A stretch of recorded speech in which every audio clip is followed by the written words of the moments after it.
Hi, I'm your host, Dave Kemp, and this is Future Ear Radio. Each episode, we're breaking down one new thing, one cool new finding that's happening in the world of hearables, the world of voice technology. How are these worlds starting to intersect? How are these worlds starting to collide?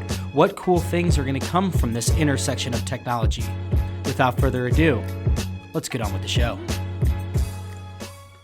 All right, so we are joined here today, a special episode. We got two awesome guests with us, recurring guest Carl Thomas and first-time guest Nick Hunn. So Carl, why don't you kick us off, tell us a little bit about who you are and what you do, and then we'll go and have Nick introduce himself. Perfect. Dave, thanks as always for having me back.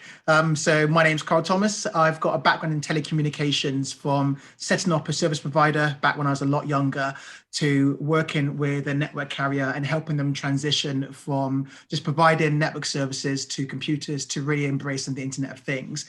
I then set up Audiowings, which is really looking at the evolution of airborne technology and how we can provide really compelling experiences through audio content directly to headphones that work autonomously. And as part of that, I set up Hearables London, which was really a forum to try to understand at the time what was taking place in the wearable space back in 2013, 2014. And that's how I came across Nick Hunn, who I think the first time we met, Nick, you introduced yourself by saying that you had worked with wireless technologies and everything from snowplows to sex toys, which is my interest.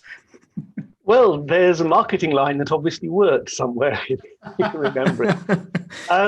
I've spent most of my life, not just my working life, making things. I'm a physicist by background. I've worked on all sorts of products, some of the more amusing ones, or very useful ones amongst those, sort of high power lasers and also sperm and embryo freezers. So it's fairly wide.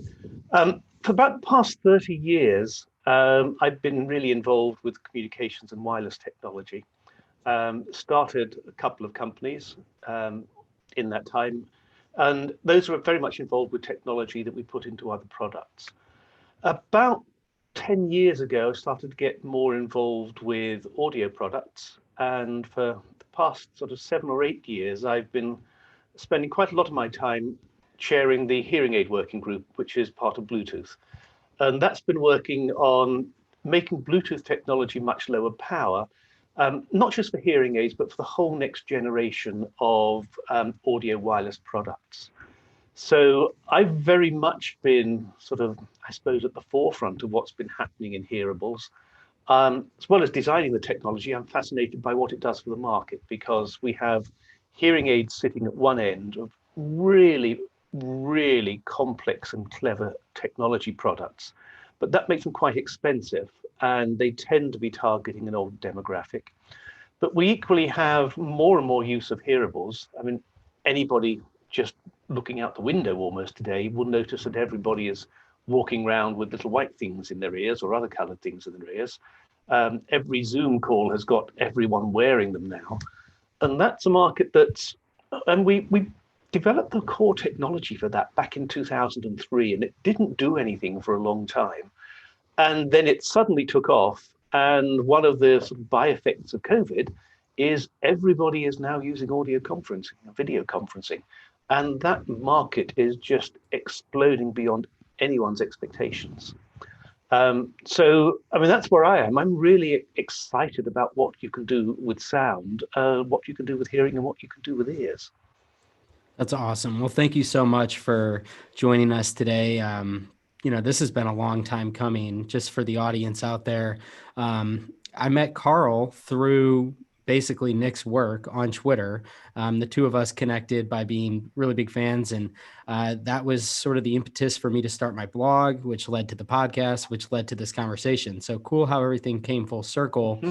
And, for this conversation, I have a million questions. So I'm going to try to keep it focused and a little bit tightened up. But really, what I wanted to do for anybody that hasn't read Nick's work before, he puts out usually like a 5-year assessment of the market. And he did, Hearables, the new wearable, back in 2015, or it was slightly before that, I think. And, he kind of laid out what he had anticipated the market to look like for this product category and the different subsets of products within the category. A lot of it came to fruition. And then recently he put out his, 2020 to 2025 outlook, which about 2 months later, it was altered a little bit by COVID. So we're going to talk about how the pandemic has impacted things. But to kick things off, what I really wanted to do, Nick, is, Carl and I think throughout this conversation, we'll just interject with questions that we have, but I would love for you to just sort of share, when you wrote that first report back in 2015-ish, 5 years ago, when you were looking at this market at the time, can you kind of like outline some of the broad strokes of things that you were anticipating, and then speak through the things that did come to fruition and why, and then some of the others that did not. And then from there, I think we'll go into the next 5 years. But I always like to look at the past as a precursor, as a reference point into where we're headed. So I'll kick it over to you from here. Okay. Well, I suppose a lot of this goes back almost 20 years now for when Bluetooth was first being developed. And in those early days, there were two main thoughts for what Bluetooth would do with audio, and they were both really just about voice and telephony. One was as the headset to allow you to go hands-free. And that was probably, at the time, it was thought it would be something more to happen in the office and in call centers rather than what actually ended up with being taxi drivers. And so often you see the unintended consequences that drive technology in a different way. We got the sort of the taxi driver headset because of all of the issues and concerns about people holding mobile phones when they were driving. That was what really made that market take off, because in the US, the network operators got about a third of their revenue from phone calls that were made while people were commuting into work. And they were absolutely scared, senseless, that would all be shut down if somebody ran over a sort of small little child and the industry was stopped. So the phone companies went out, promoted Bluetooth as the way to get around this, to say, look, we've got a safe way. And that's really what started Bluetooth going and changed its direction from being sort of a lower speed way of internet connection, which is where it actually came from to begin with, as Wi-Fi was taking that over, and becoming very much oriented into its key business, which has grown, which has been audio. If you move on a few years, once car companies had started to put Bluetooth in, they thought, well, why don't we use this for audio as well? Then you can stream music from all of these new sort of iPods and MP3 players. And we developed the A2DP specs, and they sat around there gathering dust, basically, for the next 10 years or so. Not because there was anything naturally wrong with them, but most people were still using the sort of the $1 earbuds that came free with their music player. And what appears to have changed that was the growth of streaming services. Around about 2013, you started to see Bluetooth headsets take off, and they almost exactly matched the growth of Spotify subscribers. And it looks as if it was just the fact that when you're listening to something on the move, when you're commuting, it's easiest not to have to sort of have a wire caught up as you're getting into a bus or off a train. And it's that little ease of use thing that took it from being really just a geeky techie market to driving it up to something that people were saying, well, look, this is a real alternative. And at that time, it was all the good old headphones that were being used, many of them without the capability to answer voice calls. What then really changed things was a very, very brave Kickstarter campaign by a German company called Bragi back in 2014 that came up with a set of earbuds called the Dash. They weren't the first person to say they're going to do something special, but that was a pair of stereo earbuds, which was new. And they incorporated almost every form of biometric sensor you could think of. It was the classic, you don't want to do it this way approach, and it is greatly to their credit that they actually managed to get most of them to work and ship them. And it made the rest of the industry start to think that we can move from headphones to earbuds. I'll come back to the biometrics a bit later on, because Braggy got them out there. We had a whole host of other crowd-funded companies out there trying to make earbuds. There's about $50 million of investment that went into those companies over the next few years. Not an awful lot of them got to market, but it's really sort of raised the prospect for the big companies to do it. Samsung got in early with its Galaxy Buds, which, they worked, they weren't bad, but they didn't really get the market to take off. And then it all changed when Apple launched the AirPods.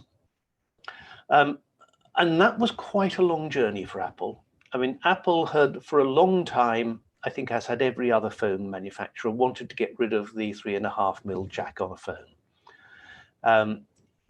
Just from a mechanical point of view, if you're designing a phone, that mechanical jack takes up a lot of space. It's really difficult to make it waterproof. And it's the sort of thing that any design engineer will look at it and just say, how can we get rid of it? And the real issue is that, but everybody uses that to listen to their music. So it needed two things to come together. It needed to say, yes, we're going to do that, but we have got to have a viable alternative that will allow people to connect wirelessly. And the AirPod project was a good 5 years or so in the making to actually get those products out. And if we look at hearing aids, there's a reason they're expensive. It's really complicated to get a working radio, a decent transducer and microphones and a battery into something that small. It is very, very challenging.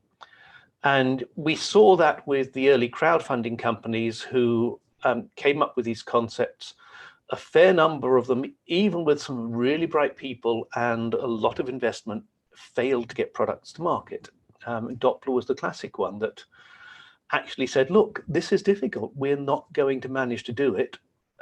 Let's at least be honest and stop now before we just have to lock the doors and throw everybody out. They did a very ethical sort of close down for a company. But most others struggled. And Apple, I think, took the opposite approach to Braggy. Whereas Braggy had said, let's see how many clever things we can throw in and make this the most incredible thing you've ever come across. Apple said, we're just doing one thing. We are doing audio, and our only goal is to make it sound as good as a pair of wired earbuds. And they managed to make it work. And it's fascinating, if you read all the early media reviews, they are almost entirely negative. They are, why would anybody wear this? You look stupid. Yep. And there's an article I've written that people can go and find. And if you look at the design principles, there were so many things that were right about the way Apple did that. And I don't think we'll ever know whether those were intentional or whether somebody just came in one morning and say, well, make it look like the existing one. I've just cut the cable off. This is what it looks like. Mm-hmm. But it happened to make it work well. The problem of getting your left and right ear synchronized is a really difficult one. If you get them out by just sort of 20 microseconds or so, you can hear this or feel the sound image moving in your head. It's really disturbing. But synchronizing two independent devices like that's difficult, particularly if they can't talk through the head. And Bluetooth can't go through your head. Most wireless earbuds use another wireless technology alongside Bluetooth to actually do that synchronization. But if you move your antenna down, as you do with AirPods, so more to the jaw where you haven't got a wet, soggy brain in between, it works much better. And there's lots of little bits like that that either by design or accident, and there was probably a lot of design about it because this is Apple, they got it right. The charging case is brilliant because it makes you want to put them back in. A lot of other charging cases, it's just fiddly and you think, no, I'll just leave them on the desk, and then you find them uncharged. And that makes the user think that these things actually have a battery that lasts all day, whereas it doesn't. You just notice the fact you keep on recharging and recharging. Now that's an interesting differentiating issue for hearing aid companies, because typically you don't take your hearing aid out to recharge it during the day. If you've got a hearing loss, that hearing loss works every minute that you're awake, and you need something to work every minute that you're awake. And that's something that still is one of those, it seems an insignificant little differentiator, but in order to get that battery life that goes into days is why hearing aid companies have to design their own silicon. Now, Apple, of course, did the same. The AirPods have Apple's own Bluetooth chips. And one of the things about the Apple AirPod is it took quite a long time to develop. What I don't think we know, and I would love to know and will probably never be told, is whether those original designers ever thought there'd be a second generation, or whether it was just a statement product that they had to have at the point that they launched a phone without a jack. Apple obviously have Beats.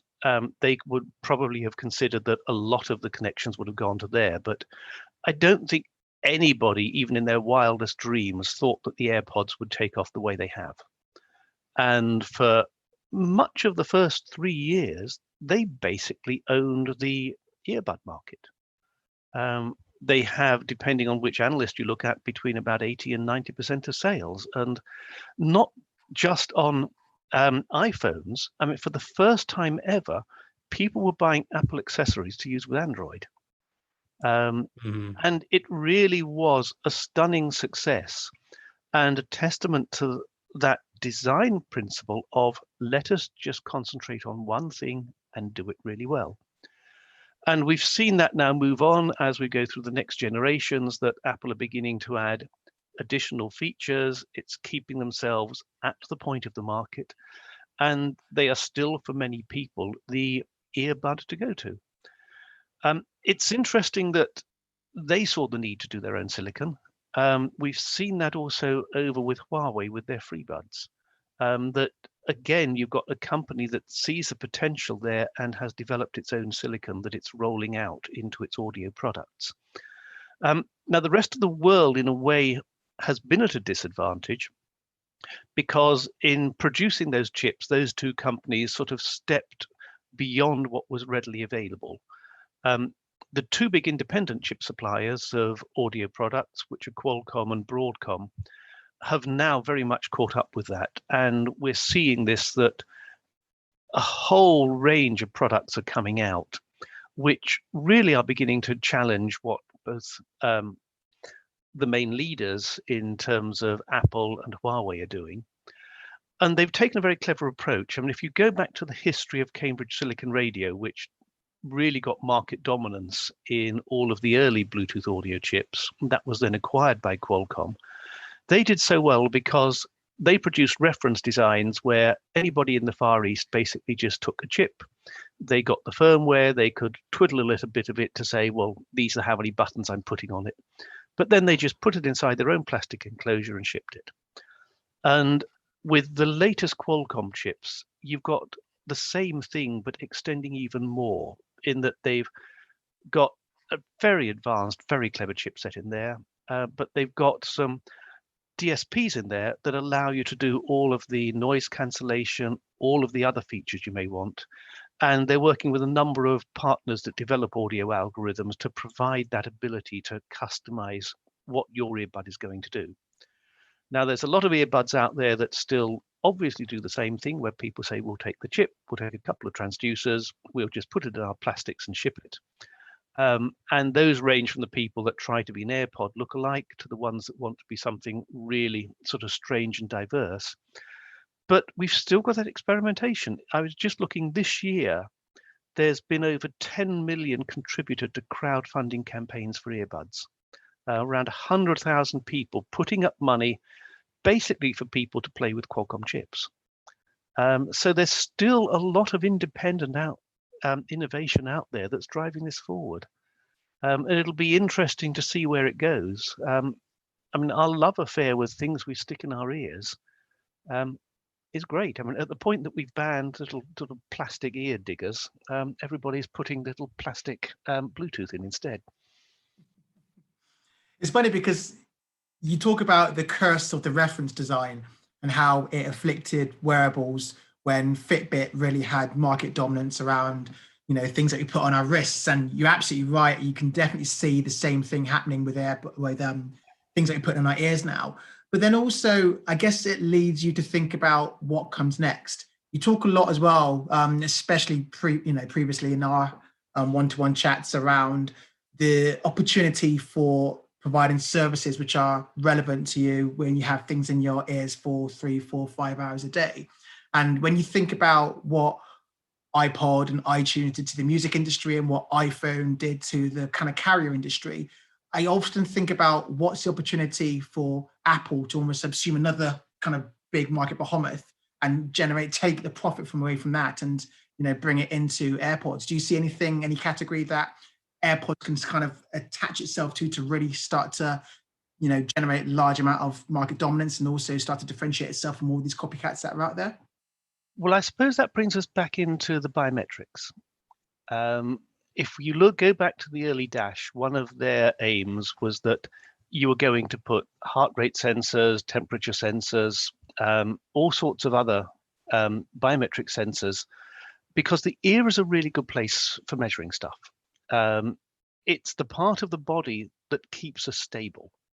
It's actually designed for that. And the wrist is about the worst possible place to put a sensor because you wave it round. Maybe not so much if you're Northern European as opposed to Southern European, but it's not a stable place to measure something.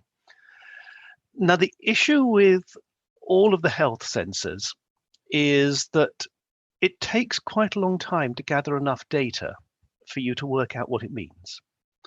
And that's an issue that Fitbit and others have had, that initially you say, oh, look, I can count steps. But once you've worked out you can count your 1,000 or 10,000 or however many steps a day, it's not giving you much more advice. As you get more sensors, so you can sort of converge all of the data that you're getting, you can look at algorithms across that. But it takes quite a long time to do it.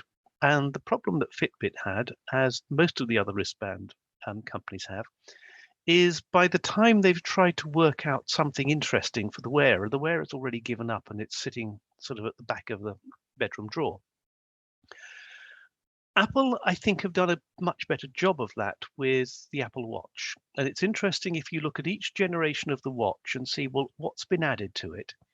And it's generally one more health sensor for each generation. And at each point, they haven't said, well, and here's a great app to use with it. Those have typically developed by third parties that may have come in a few years later. But because you're using it, or people are buying it predominant to say, look, I've got an Apple Watch and my wrist will vibrate when somebody sends me a message, it can sit there in the background gathering data, sending it off. And gradually over time, you'll build up that repository of algorithms that may help with your health or fitness. We don't know yet. We still don't know whether it's a good thing to measure somebody's health 24/7. Whether that will actually help detect things and make you fitter, or whether it just turns you all into nervous hypochondriacs. That's probably going to be based on how compelling the applications are that come out of it. And I see no reason why they can't take that same approach with their AirPods, of just deciding, well, maybe we'll fit a sensor in with the next one, and we won't do much with it because the important thing is you're buying this because you're consuming content. That's why people buy any form of earbud. But if you can pull some data back at the same time, then that's something we may be able to put a service to, not today, probably not tomorrow, maybe not even in a year, but 2 or 3 years on. Then we may be able to have enough data accumulated, started to look at this with other things, which may be the health data we're getting back from your watch, or even what your music listening trends are, and combine that into a service. And it's a major issue that anybody that's doing biometric monitoring has, that unless it's for something really specific, which typically is sort of high-end athletic stuff. There's not an obvious immediate appeal that you can monetize. It takes time. And again, it's why the ear is a good place to do it, because if you can get people to pay the money for things you put in your ear to listen to music, then you can almost sort of by stealth start to get some of that health data back. I mean, I don't think it will be done by stealth. I think it will be perfectly open, but it's a way of doing it in a device that somebody's going to pay money for anyway, just to have the latest one. Yeah, it's that compliance piece, right? Like they're already kind of wearing it, and it's already, like you said, it's kind of a secondary use case. Yeah. And one day it may become the primary one, but it will take time to get there. And if you're into wearables in general, you don't have that time. You've got to hit the ground running, and that's really, really difficult to do. So I think we'll see things evolving into our wireless earbuds slowly, rather than people coming and trying to hit us around the head with it. I feel like, the pandemic has sort of, I think it's shed a light on the possibilities of wearables serving as preventative health tools. I know Apple has sort of been, aiming their Apple Watch in this direction, whether it be with the ECG monitor alerting you to irregularities in your heartbeat. And what's interesting is that, to your point, the wrist being such a bad location for a sensor, I think Apple and their new blood pressure monitor, this is kind of becoming apparent, is from what I've read, it's not highly accurate in terms of the pulse oximeter.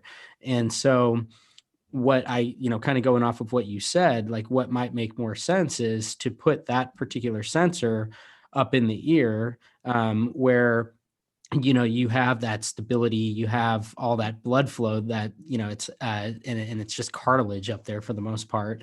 And so I could see this evolving into something where, like you said, it's kind of through stealth. And really, I totally agree with what you're saying, where, if it's just sort of on, the onus is on the user to sort of, draw conclusions from the data. I'm not sure how compelling that is, but I feel like what is compelling is this notion of it serving as, like, as Apple has coined the Apple Watch, a guardian of health. So if it is alerting you to irregularities in your data based on the benchmark that it's established in that repository, that's where things start to get really compelling. But the question that I've had for that is, again, when we're talking about a super small device, it seems like there's, while it might be ideal from a, from a measurement standpoint, and it's a better place to record that,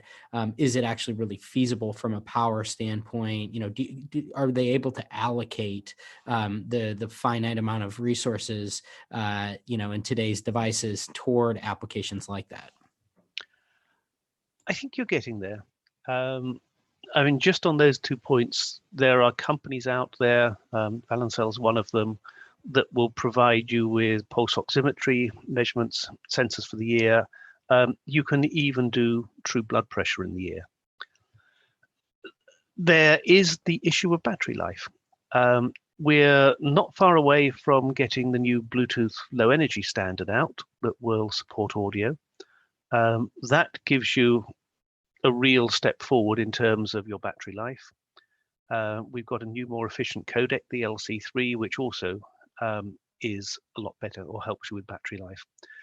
But there's still that decision that you need to make of how do you balance off your hours of listening against all of the various monitors that you're using. I think you're at a point where we are looking at products that could be designed, you probably wouldn't see them until the tail end of next year, that will give you the best part of a day's battery life for music streaming, and probably would give you most of that with a couple of biometric sensors in the ear as well. Another generation of silicon on, typically each silicon generation, as you go down to a new geometry, gives you about 30% additional battery life. Those are the savings you get as you go along. So within a few years, you will have devices that you can have in your ears most of the day. There is still sort of unanswered health questions as to whether it's a good idea to have something in your ears for all of the day, and particularly something in the ears that's blasting music at you for all the day. But we're not far away from the point where technology will let you do that. And it's going to be interesting to see where that industry goes.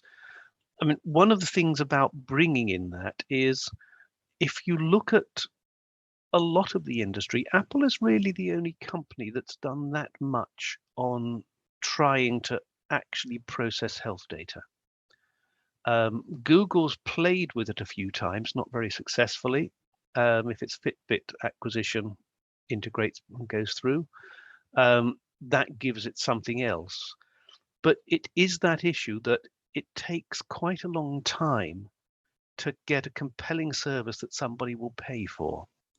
So I don't see it happening quickly. I think we'll see some experiments with different sensors going in quite quickly. But most of the companies, if you look at the traditional audio headset providers, are not companies that have a background in data analytics. So one thought there is, I agree with you, and I think that with Apple being kind of one of the few companies out there that is actually taking the data and doing something with it. One thought that I've often had is, will that sort of be Apple's role? And they're sort of dog fooding this use case more or less with their own wearables right now. But in the future, I wonder if Apple Health in general will sort of be a data repository for third-party wearables, with the rise of a lot of these. I kind of think of them as like Fitbit 2.0s, whether it be the Aura Ring or Whoop, these more sophisticated type wearables. Have you given that any thought before about Apple sort of serving as that assessment layer to provide an understanding of what's being collected, but allowing for third-party devices to feed into that repository? Well, in many ways, that's what they already do with their Research Kit initiative. I mean, that's very much a low key. It's unusually an open source project out of Apple, which is there to try and facilitate health data. Most of that, obviously, from the Research Kit side comes from Apple devices, but there's no reason why you can't incorporate from everything else. What I don't think we know is whether Apple would see health as a major division that it wanted to do itself, as opposed to something that it would allow. And there's a big issue here of who is actually going to sort of own that data, who's going to promote these. We've seen some companies saying recently, looking at the new Apple Watches, that the governments may actually subsidize those. So effectively, the government, if you share your data with them, will pay for your device. I think Singapore did that, right? Singapore did that, yes. I mean, it's very reminiscent. I don't know if you've ever read Ira Levin's novel, The Perfect Day. Never did, no. He's the author, you're better known for Rosemary's Baby. But he wrote a sci-fi one about the time when we all wore a little wristband that would medicate us and take all of our data and tell us what to do in our daily decisions, which is dystopian. Becoming remarkably prescient. Yeah.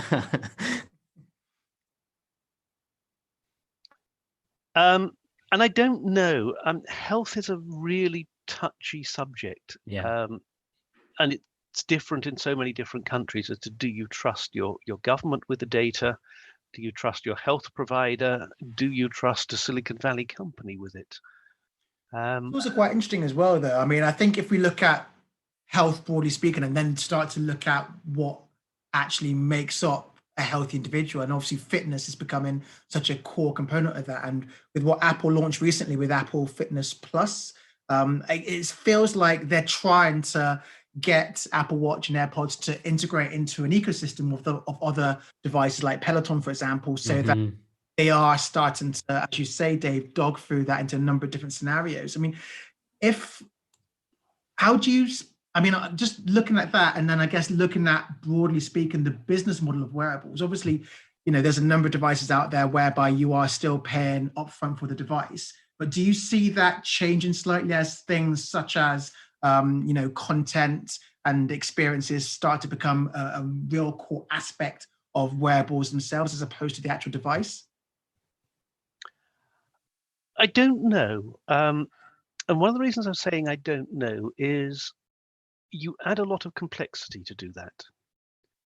And one of the issues that the wearables market has had, whether that is a wristband, whether it's hearable device, is the things that people buy are the things that are simple. At the end of the day, most people still buy a wristband either because it functions as an upmarket watch and it tells them how many steps they've done a day, but you could buy one of those in the 60s, or it's to listen to music. And it's not about content generation. It's just about, I'm going to listen to music or a video. It may be doing other stuff in the background, but the real challenge is to make that other stuff in the background interesting enough for somebody to pay for it. There's the possibility that people keep on saying, well, let's go around with an infrastructure so I can connect this to all of the other devices. It works when I'm down the gym. Ant tried to do that with the Ant specification and nobody noticed. With an Apple Watch, you're in a nice position that you can buy one for your wife and she'll probably like it. Whereas we saw from the Peloton adverts, if you say, well, hello, dear, this is your Christmas present so that you can be a fit person, that doesn't work quite so well. So there's quite a lot of interesting social aspects about health, which still makes it quite personal. That's a good point. We're going to see, I mean, one of the things when Bluetooth low energy products come out, and you'll probably see some of the first earbuds coming out next year, there's a broadcast ability, so you can listen to specific things around you. So when you're in the gym, if there's 3 or 4 screens, you can just decide, oh, I want to listen to that particular one. I think we'll see the interesting things happening around that with social audio, where you've got the ability to share with each other and swap and change. Yeah. And all of this technology is surprisingly complex these days, even if you're running off a reference design. And you have to look at most manufacturers and say, well, where are they actually going to put the effort into doing this? And we've seen this with Apple, with, I mean, the original AirPods and now the following generations. We're probably almost 10 years on from when that first design sketch went onto paper. And yet they're still not doing anything other than trying to make audio sound good because it's difficult. Mm-hmm. So I do think we'll see a lot of innovation. You see it around the crowdfunding projects, and those are a really good one. But I think a lot of the stuff we're going to see in Hearables is going to be fairly focused on getting that experience right. Yeah. Now, where is that going to go, and where will people move out to differentiators, where we start to talk about, is there going to be convergence with hearing aids? Because the health issue that we haven't talked about so far is one of the really big health issues, which is hearing loss, and the fact that so many people with hearing loss don't do anything about it. We know if you've got hearing loss, you will begin to lose your social contacts. You will get depression. You're 6 times more likely to get dementia. There's recent research out showing you're 3 times more likely to have a fall. There's a lot of health issues that come from hearing loss, but we're still not treating it in 90% of people, and we're treating it too late. And that, I think, is going to be interesting as the hearing aid companies come from one end, the earbud companies are down at the consumer end, and most are still saying, we assume you've got perfect hearing. We're beginning to see some stuff coming out that says, well, I will do a sort of hearing test for you. I won't call it hearing test, as I don't want to be called a hearing aid, but I will try and make your music sound like it used to sound 10 years ago. And that's beginning to step into that territory of what do you do about hearing loss? And the most important benefit that will probably have is if it reduces the stigma about hearing loss. Yes. Then a lot more people might go and get it treated. And it's like the old glasses one.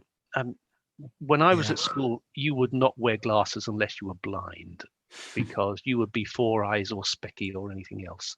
And then they became fashionable. And I'm hoping that earbuds will do that for hearing aids. Well, I think I want to reference, I took some notes when I was reading your 2020 to 2025, and I think it just should be referenced here. This is a good time to plug this. In there, you mentioned, quote, Hearables is almost certainly the fastest growing consumer product sector we have ever seen, growing from first shipments of a few 100,000 pairs of earbuds in 2016 to almost 100 million during 2019. Going off of what you said, when AirPods first came out, I vividly remember the ridicule that people had for them. And I'm not, here to, like say that AirPods are the end all be all, but there has been just a total behavioral shift in the way that people now perceive in the ear devices, I think. And I agree with you. I think that this is potentially one of the most positive trends that has happened in terms of normalizing the idea of people wearing different devices. And we saw just this past year, Phonak, introduced the Phonak Vitro Black. So you now have, that's a hearing aid, but it looks just like an earbud. And I continue to think that as podcasting, spoken word audio becomes more popular, I don't think it's out of the realm of possibility at all to have consumer electronic devices that don't provide any amplification look just like a hearing aid because of the discrete factor. And so what that all equates to in my mind is that you basically have a population of people walking around with everybody's got something in and around their device, but nobody really knows what for. And to me, that is one of, I think, going to be the most effective ways that stigma really starts to erode, is that people just no longer have any inclination as to why people are wearing these things in their ears. Yeah, I totally agree. And it's interesting. And I like to keep an eye on what's happening on crowdfunding campaigns, because a lot of them are getting funded. More of them are getting to market, which is good. But because they're fairly small scale, have far more of an ability to just try doing wacky things. And one of the things that was interesting sort of the year after AirPods came out is if you went to the trade shows, you would have halls full of Far Eastern suppliers all making AirPod lookalikes. And the only difference that you might see is that they would do them in black or pink as well. Pardon me. A few in sort of gold and silver. But it was copy and change the color. If I look at some of the stuff that's coming up now, you're beginning to see design and fashion innovation in what earbuds look like. And that, I think, is also going to be a very interesting one to see whether people deliberately go and start to buy something different because it doesn't look like an AirPod. And it's the curse of being the most popular product on the market, is you will start to get people saying, well, I don't want to be seen wearing those because everybody else is wearing them. Yeah. And hopefully that may have some effect on the hearing aid market. I think the hearing aid industry is probably unconsciously designed itself into a less than useful form factor. That in order to try and hide it, you're putting everything behind the ear. Mm-hmm. Now that we're at the point that you want to pick up your own voice because you're using it for telephony, that's the worst possible place for a microphone. So if that industry wants to come out and sort of be a little more upfront and then say, and look, you can do all the things you can do with an earbud, we're going to see some interesting design changes. I've seen some concept designs which are really quite revolutionarily different from that industry. Nothing that I think has been put in the public sector yet, but people are beginning to think differently. The new GN Resound ones as well, which have managed to put a microphone actually in the ear, Mm-hmm. so that you're using the ear effectively to channel the sound to you the way that the ear works normally. Yeah, the pinna effect. Is a really, really important step forward. Mm-hmm. Now, that's because of the advances that are coming out in the really micro-miniaturized MEMS microphones, but we're also on the point of getting MEMS speakers, which gives you something that's, again, tiny, tiny, but sounds like something much, much bigger. So there's a lot of tech innovation coming in that is going to help. And the thing we see that the tech innovation that's now, I mean, it started in hearing aids, it then moved to voice assistants in terms of having multiple microphones and the ability to just follow a voice around a room. We're seeing that coming into earbuds as well, which again is looking at multiple microphones, possibly adding in bone conduction to better pick up your voice when you're talking. And that plays into some of the audio algorithms we've talked about that tries to sense your environment of sort of, are you on the street? Are you in a quiet room? Are you in a restaurant, in the office? And adjusting the noise cancellation to give you the best clarity of a sound for the environment you're working in. Yeah, I mean, gosh, I got a lot of follow-up on that. I mean, you know, in my mind, really, when I think back of these last 5 years, when we're thinking about really small devices, I think, the innovation that is most intriguing to me is the stuff that's happening at the like, microscopic level almost. You mentioned the MEMS microphones, the balanced armatures, the DSP chips. I mean, thinking back with Apple, in your assessment, you really highlighted why I think AirPods were such a success. It was largely predicated on, initially the W1 chip and then the H1 chip, silicon, and all the work that Johnny Sarugi and his team did. And so I think that, this idea of, what's going to come next. I think that it's so much of what's happening inside of the device. And it's a lot of the different wireless protocols that go along with it.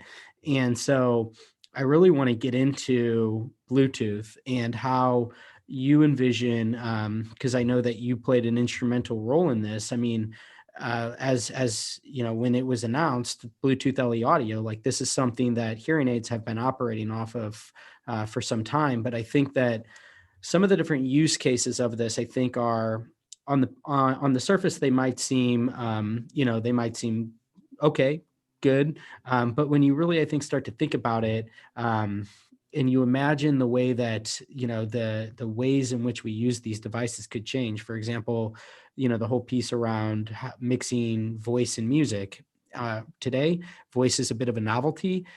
In 3 to 5 years, who knows? Voice assistants could be a primary modality that people are using to interface with their computers. So that seems like really, really forward thinking. So I'll just want to kind of now move into that space here and open up your thoughts around what you envision Bluetooth LE audio really enabling for this product set. I think what we're trying to do with Bluetooth LE audio is give much, much more flexibility than we've ever had before.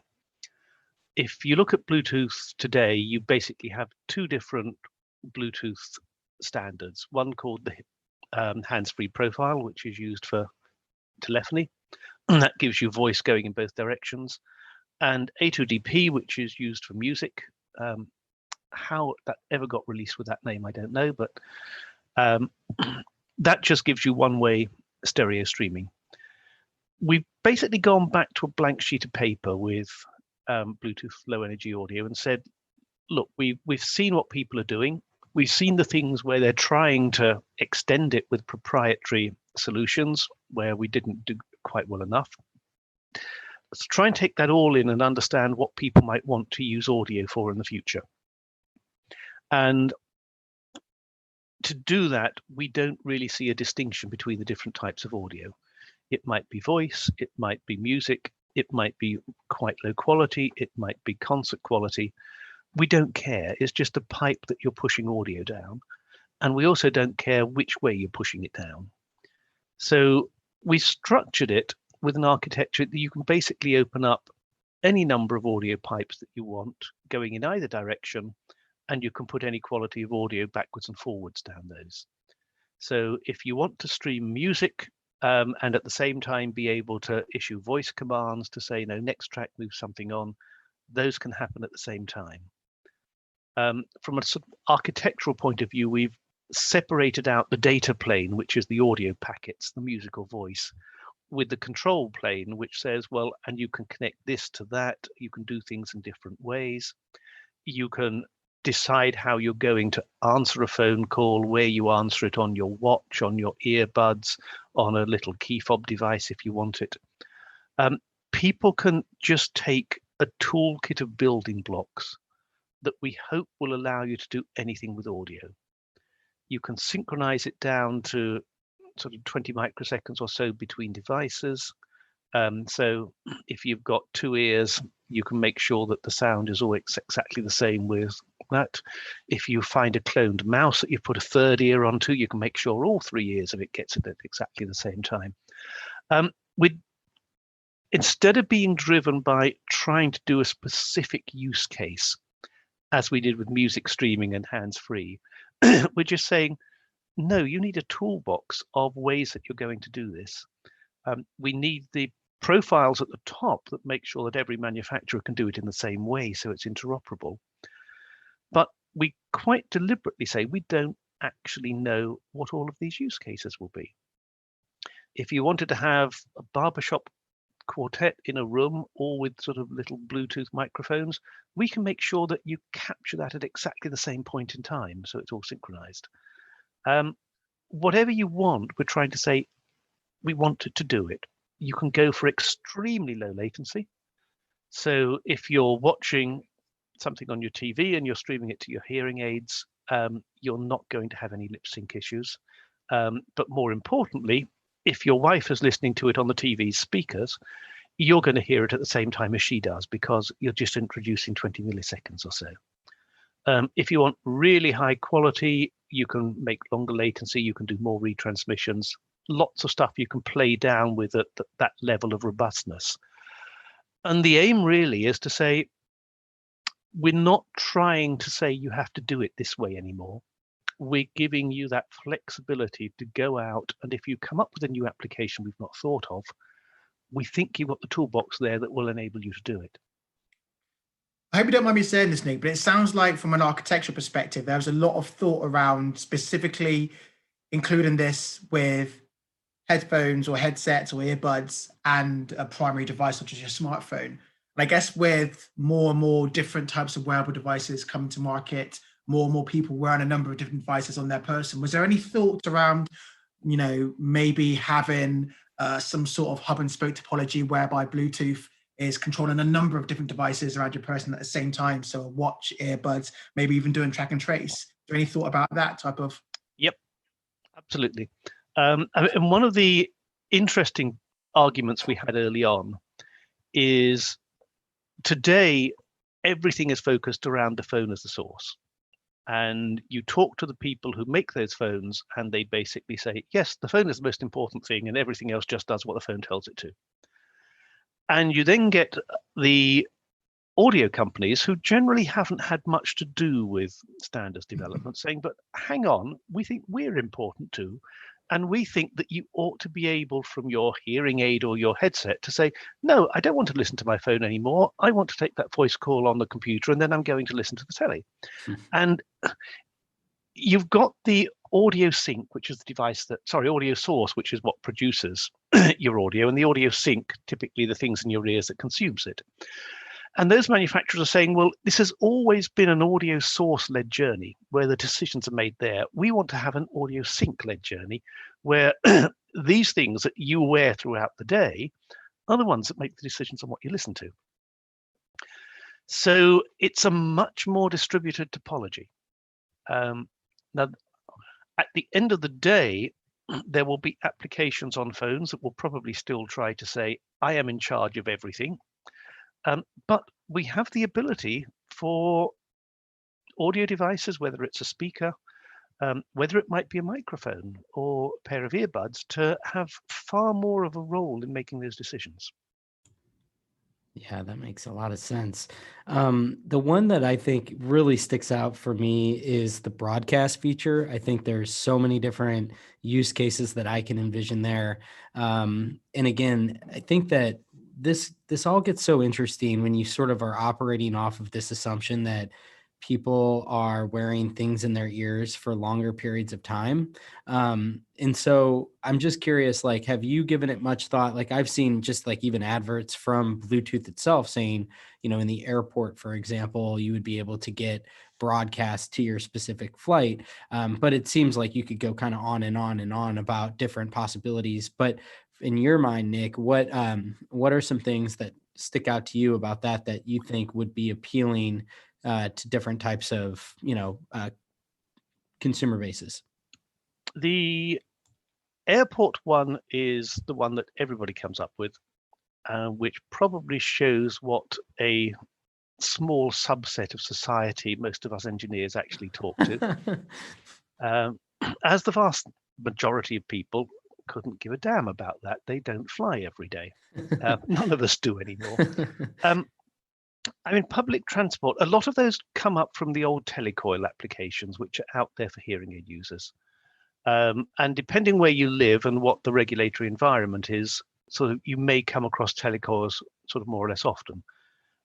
Certainly, if you're traveling in the UK and quite a lot of Northern Europe, then every train station, every bus shelter will have those. If you get in a taxi in London, there's telecoil so that you can hear what the taxi driver's saying. Those haven't or nothing like as prominent in a lot of the rest of the world because the installations are quite expensive. When you look at replacing that with Bluetooth, you're looking at a couple of tens of dollars essentially for some of those devices. And I think we'll see them appearing far, far more often.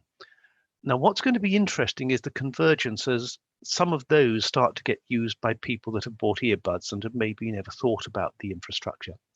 The gym is one that's promoted. That's probably an early one that will be picked up. But theatres, cinemas are all very keen to have this in. It attracts back people who might have stopped going. One of the interesting ones, I was talking to some of the people that put in the telecoils in supermarket checkouts. And they say that they put them in because the supermarkets want to be able to tick the boxes and say we meet all of the assistive regulations. But they were sort of sitting at a supermarket the other day just looking at people coming through, and most of them, well, not most of them, but a fair number were wearing earbuds and thinking, well, why should they take them out to talk to the checkout assistant rather than just being able to use those to carry on that conversation and then just move on? And I think it's those crossover points where it's going to get really interesting. There's quite a developed industry making these infrastructure products for telecoils, and they'll go into sort of receptions in hotels, in banks, tickets office. And they're all saying, well, this is a real opportunity to take what's actually a useful benefit for people who have a hearing aid and take it out into the wider community. So it's not all a one-way travel. A lot of the concepts in this have actually come out of the hearing aid industry. Yeah, I mean, what's interesting there is that, it goes to the whole mixing video and audio, or voice and music, but like this idea of different streams and mixing them together. Because again, I think that, in isolation one time, it might just be trivial, but if it's an aggregate where you have these annoying experiences, it can just kind of like erode the entire user experience, and it's something that really is off-putting to people. So if you can nail that, and again, it kind of goes back to like why I think AirPods were so successful, was that they just got all the little details right. Yep. And I think that this is sort of a progression of that, is that again, it's this idea of like you wear things in your ears for longer periods of times, for better or for worse. That just seems like the direction that things are going, especially with younger people. And so I feel like it's going to be, what's really cool about these Bluetooth specifications that have been laid out for Bluetooth LE audio is that it's almost designed with this premise in mind, where you know that, all right, if that's going to be the case, how do we make a world that's conducive to this so that you are sort of blending, your ambient and your digital sound worlds into one? And I think it's important to say sound world. There's quite a lot of stuff I'm seeing being worked on for some of the algorithms going onto this are actually looking at sound, not necessarily music or voice, but just trying to say, well, I can not only tell where you are, but I can possibly pick up mood and all sorts of other indicators, which can then feed into a wider application than just listening to music. Yeah, I mean, and you know, another thing I think about there is like what Doppler was trying to do, where they were being able to isolate the ambulance. You know, they were Yep. they were gonna use machine learning to isolate specific sounds so that you really had the ability to like mute sounds in your world. And looking at some of the different chips that exist today, like NVIDIA's chips, it actually seems like that might be kind of plausible. And then to your point, though, you know, all of this idea around emotional data and some of the different sounds that can be interpreted by this, I think there's a lot of possibility. And that actually kind of leads me to another point that I wanted to talk about, which are voice assistants. And what I personally feel is maybe the one chink in AirPods armor that I'll be very curious, particularly as it relates to Google Assistant and Alexa. I'm not sure if it's necessarily going to only come from, say, Google Pixel Buds and Amazon's Echo Buds.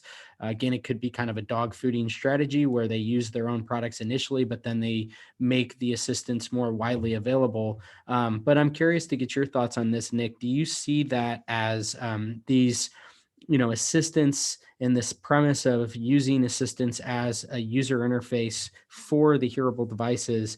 Do you think that's compelling? And if so, why? And if not, what are the reasons behind that?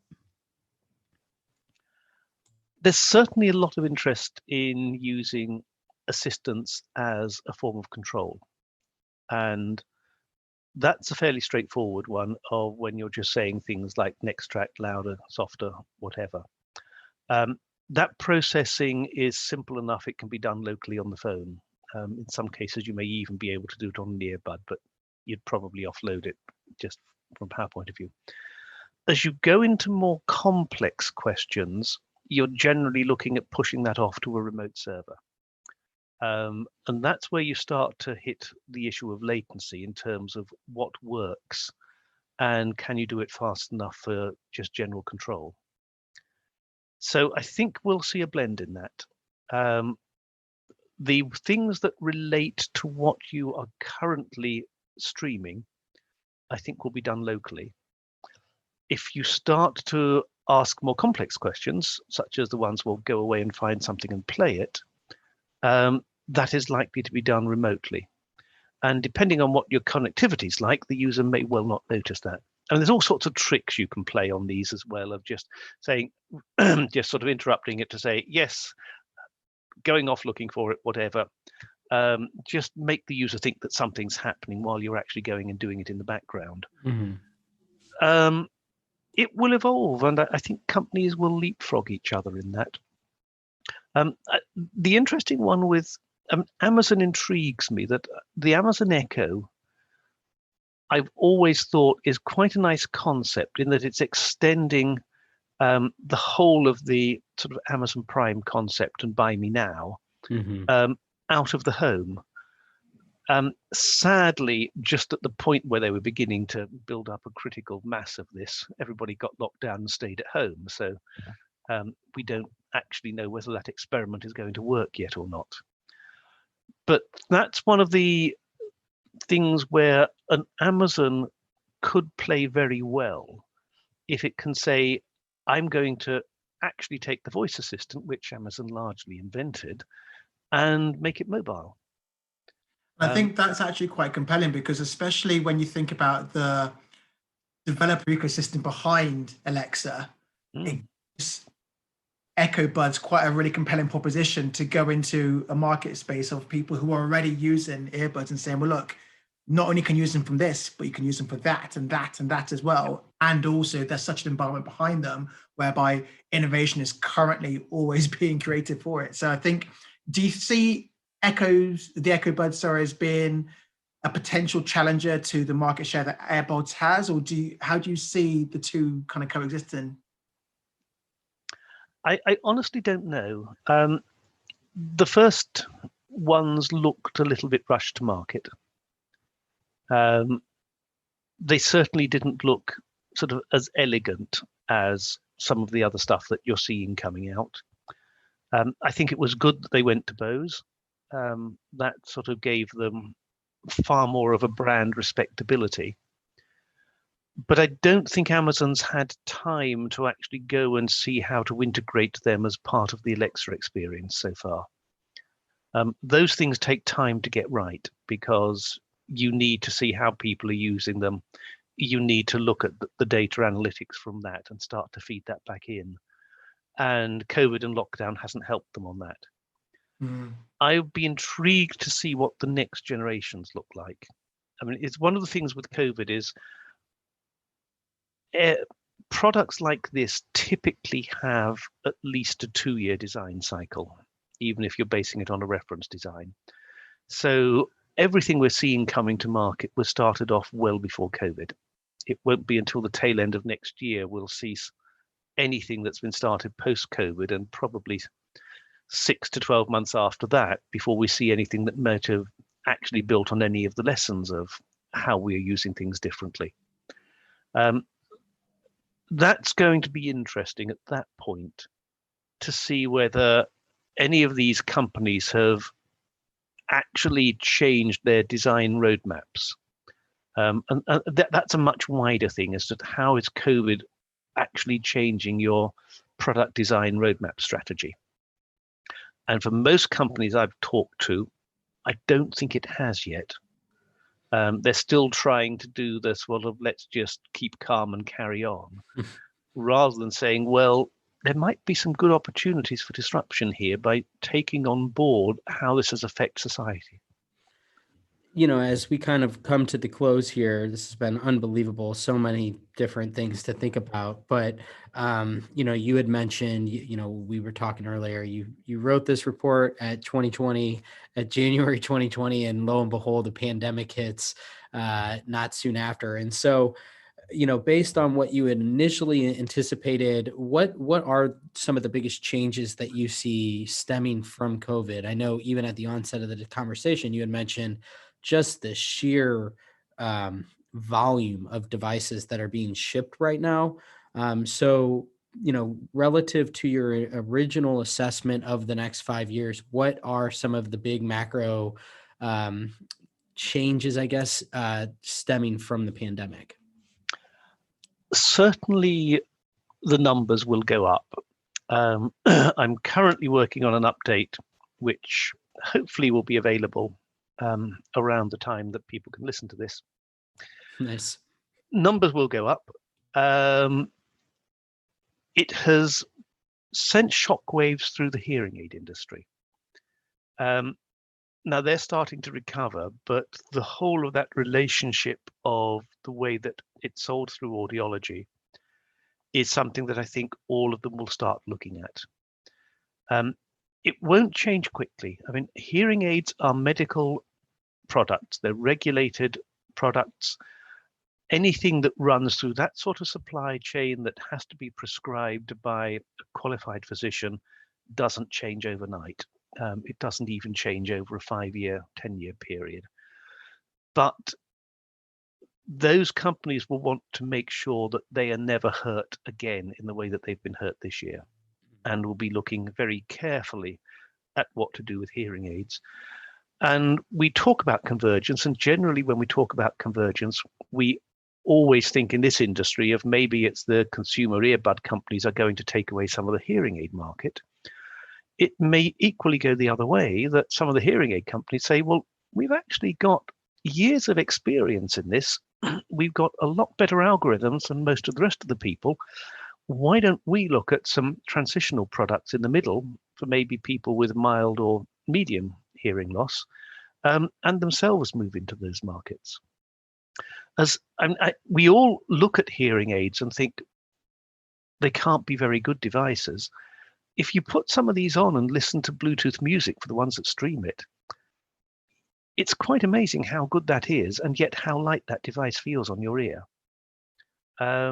It's probably one of the best kept secrets of just how good technology can be, because of the stigma around it. So I think there's opportunities for market expansion from both ends. That's fascinating. Carl, what about you? Any closing thoughts? Um, no, I think I'd probably echo what Nick said in the sense that the hearing aid technology, the hearing aid companies, sorry, out there have worked on so many different technologies, which are now, so compelling and seen as compelling from a mainstream perspective, that it makes sense that there's this transition towards looking at a lot of these consumer earbuds that are coming into market and looking at why they can start to, make acquisitions in that space, or even just start to take market share of products that enter that kind of space.